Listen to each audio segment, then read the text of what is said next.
Good morning to you, and welcome back to today's JRPG Weekly Update. I'm SuperDerek, and guys, we've got a pretty big news day ahead of us. A lot of news last week. The week before that was dead silent, so I didn't really do a JRPG update before, but this time, there's a lot, and it's all kind of in a hodgepodge, not really any discernible order, so just enjoy this blended edition of the JRPG Weekly Update. Starting with Riviera, the Promised Land Remaster. Just a quick reminder that the game is coming out here very quickly in the West on November 28th, 2024, and it's coming out on the Nintendo Switch. This is a classic RPG from Department Heaven series that returns with enhanced features including high-definition graphics, multiple background music options, and improved gameplay mechanics. In fact, you can actually switch between 5 different musical background sources to customize your experience, as well as change between the Japanese and English voiceover options. And it also introduces a new boost feature that allows you to learn skills more quickly, which is pretty sweet. And there's a trailer to go along with that as well. It's a pretty cool looking game, but I haven't played it yet. What I have played a bit of, though, is Shin Megami Tensei V Vengeance. There's now a free demo. I mean, I would hope it would be free. There's a demo available on PC via Steam, and a PlayStation 5 demo that's also, it's on PlayStation 5 now, as of today. This game is already out on the PlayStation 5, the Xbox Series, PlayStation 4, the Xbox One, Switch, and PC via Steam and the Microsoft Store. And if you're wondering, like me, why this is happening now, why is it getting a demo at this point? I'm guessing it's just a hypothesis. With the success of Metaphor ReFantazio, I'm guessing that there's probably, a bit of hype around that game right now, and maybe Atlus is thinking maybe they can capitalize on that by getting some more people. And I think that's a good choice. If you tried Metaphor and would like to try something a little bit different, but a little bit the same, I think that you could do worse than Shin Megami Tensei V Vengeance. So yeah, maybe go check out that demo. Next up, a little bit of news about Stellar Blade. This is another game that's already out, but Stellar Blade has a little bit of news, and that's that it's coming to PC here pretty soon. It's supposed to happen sometime this year, but we don't have an exact date yet. But it's already out on PlayStation 5, but now it's coming to PC. Anyways, this is an action-adventure game where players control Eve and battle to reclaim the Earth from malevolent forces. The malevolent Nayitba forces. I don't know how you pronounce that, but the PlayStation 5 version sold over 1 million copies since its release back in April. And what's pretty cool here is that there's also a Nier Automata collaboration DLC that's scheduled for a release on November 20th of this year, and alongside a new update that introduces photo mode, of course, and additional outfits, of course. Next, I wanted to talk a little bit about Sakuna Chronicles. This is a new game that was announced by XC Games and Marvelous Europe alongside its developer Edelweiss. They've announced the spin-off of Sakuna of Rice and Ruin called Sakuna Chronicles, Kokorowa, and the Gears of Creation. As far as release date, we don't know. Platforms? Don't know. But what we do know is that this installment will focus on Princess Kokorowa, which is Sakuna's close friend, and a high-ranking goddess overseeing the wheels and inventions from her heavenly abode.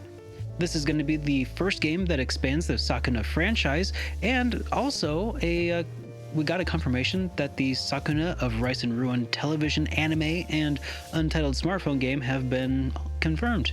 So that's neat. Next up, let's talk a little bit about Project Overkill. At G-Star 2024, Nexon and Neopol unveiled their new gameplay video showcasing scenarios and elite dungeons. So we don't know when it's coming out, but what we do know is that it's coming to PC, iOS, and Android. It's going to be set about 14 years before the game Dungeon Fighter Online, and players will encounter beloved characters from that original game, offering both familiar and new adventures in the world of Arid. The G-Star 2024 demo allowed attendees to experience the story-based quests and challenge elite dungeons, which is pretty cool. So there's some gameplay that we can show you for that. I talked about this game very briefly before it had a name during the last JRPG Weekly Update, and yeah, pretty excited about it. Next up, Mongil Stardive. Netmarble have announced that this action RPG will now be available on consoles in addition to its previously announced PC, iOS, and Android versions. So, keep your eyes open for this. It's a sequel to the 2013 title Monster Taming. This game continues the adventure of the protagonist Verna and Cloud. Players will experience high-quality 3D graphics powered by the Unreal Engine 5, enhancing the immersive experience. This game is going to be introducing Nyaners, a mysterious mascot character who aids in taming monsters, and players will be able to collect and customize monster rings, which grant special powers and add a strategic layer to the battles. Next up, also at G-Star 2024, developers showcased this new gameplay footage for the first Berserker Khazan, highlighting the Mount Heinmach stage and an intense boss battle against Volbano. I don't know any of these characters. Anyways, it's coming out sometime in early 2025 for the PlayStation 5, the Xbox Series, and PC via Steam, and this is supposed to be a pretty hardcore action RPG, and by hardcore action RPG, I mean Souls-like, but you know what I mean. Anyways, it's also set in the Dungeon and Fighter universe that follows Khazan's quest for vengeance, featuring dynamic combat and 3D cel-shaded graphics. So players will be able to experience fast-paced action and intricate combos with parrying mechanics, and the game offers a dark fantasy atmosphere enhanced by its unique art style. Next up, Alka+ have announced a new entry in their Utawarerumono series entitled Utawarerumono Shiro no Michishirube. It's set to launch in 2025 in Japan. Specific information about this game has not yet been announced, but it has been described as a culmination that encompasses everything in the Utawarerumono series, and this is true, especially the difficult to pronounceness of that series. This installment will build upon the gameplay system of Monochrome Mobius, Rights, and Wrongs Forgotten, offering an evolved experience. But yeah, otherwise, platforms and release dates have not yet been announced, so I'll be sure to let you know when we do know more about them. Next up, Redemption of Liuyin has been announced by Kingna Games, the developers behind 9 Treasures of Liuyin. That's a lot of Y sounds. Anyways, scheduled for sometime in 2025, going to PlayStation 5, the Xbox Series, and PC via Steam and Epic Games Store. This is a 3D ancient-style fantasy action RPG with multiple endings emphasizing offensive combat and strategic skill combinations. Features a multi-branch plot where choices affect boss encounters and storyline outcomes, and players can collect various martial arts skills and customize their combat abilities. Alright. So, I'm going to take a short break here and throw in a little bit of SuperDerek news here for us real quick. And that's just a quick, hey, did you know that I put out a video just a couple days ago? It was covering the Triangle Strategy VR game. Did you know Triangle Strategy came out on VR? It did. It came out for MetaQuest, and I played it on a 3DS, and I did a sponsored video for it. Sponsorship aside, it was actually really fun. I'm kind of going down a little bit of a VR rabbit hole, and yeah, it's gonna be, I don't know, if you're curious to find out if there's any good VR experiences, first of all, some people were like, but VR is so expensive, and it is. It was like a $300 headset, but I can use it independently, like it's its own standalone computer, like built in, it's all in one, but I can also connect it to Steam to play Steam VR games, which is pretty sick. So like, it's a pretty good value, I think. All things considered, for a headset, you know, for something that costs less than a phone that does more than a phone, that's pretty good, I think. Anyways, But yeah, the game itself was actually pretty fun. I mean, of course it was fun, but like in 3D, like being able to actually get hands-on with the game, literally, like I felt like I could actually reach out and touch the characters and the set. Oh my gosh, the little, what are they called? Dioramas. It's just the coolest thing. It feels so cool to be able to like hold something in the palm of your hand. Anyways, I talk way more about that aspect of it during the actual video, so go check it out if you haven't already. It'd mean a lot to me if you haven't. I worked really hard on that game, on that video, so go check it out, please. Now, I do want to talk a little bit about this bit of industry news, because Nintendo have confirmed that the upcoming successor to the Nintendo Switch and the Super Nintendo Switch will be supporting backwards compatibility, allowing players to enjoy their existing Switch game library on new consoles, which I'm glad to hear it. I was really afraid that the release of the MiG Switch was going to probably have them not allow for that.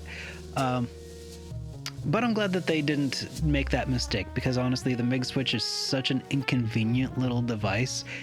Not that I have one, but from what I've seen, it just does not look like it would be worthwhile to actually... Plus the fact that, like, if somebody else uses the same cartridge at the same time, you basically are guaranteed to get banned. The whole console, not just the game. So yeah, anyways, point being, not worth shooting themselves in the foot that way over this little thing. Anyways, there are some other features that they have talked about. The Nintendo Switch Online services will also be available on the new system, ensuring continuity for online play and access to classic games, which, that's cool. Probably means that they're not gonna, screw everybody over the way they did when they closed the Wii shop and the eShops and such for like the Wii U and the 3DS. Maybe, at least when they screw everybody over, it'll be a little while later on, so that's good. And now I wanted to try and bring back something that I kind of forgot to do for a long time and I kept forgetting to bring it back. Anyways, the JRPG Weekly Forecast starts now, starting with a release of Touhou Spell Carnival. It's coming out on November 19th of this week.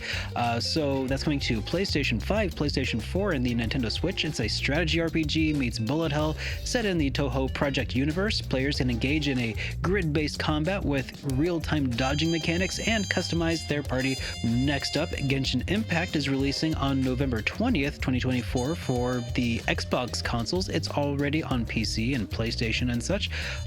The popular open-world action RPG is making its Xbox debut, featuring elemental combat, expansive exploration, Freudian slip much, and a diverse cast of characters. This release includes all the content and updates up to date. Next up, Alaloth, Champions of the Four Kingdoms, is coming out on November 21st of 2024. It has, up to this point, been in early access on Steam. This is a skill-driven isometric action RPG set in a dark fantasy where players confront the dark god Alaloth. It is notable for its challenging combat, deep lore, and revamped magic system, debuting with the full release. So, that about does it for today. This was kind of all over the place. I hope you enjoyed it. I am tired. Subscribe, because I'm a YouTuber and that's what I'm supposed to ask you to do. Anyways, go check out that other video that I talked about, the triangle strategy video, and I've got another video coming around very shortly that I'm very excited about, so check that out too. Get subscribed so you don't miss it. And I'll see you guys in the next one. Have a great day, everybody.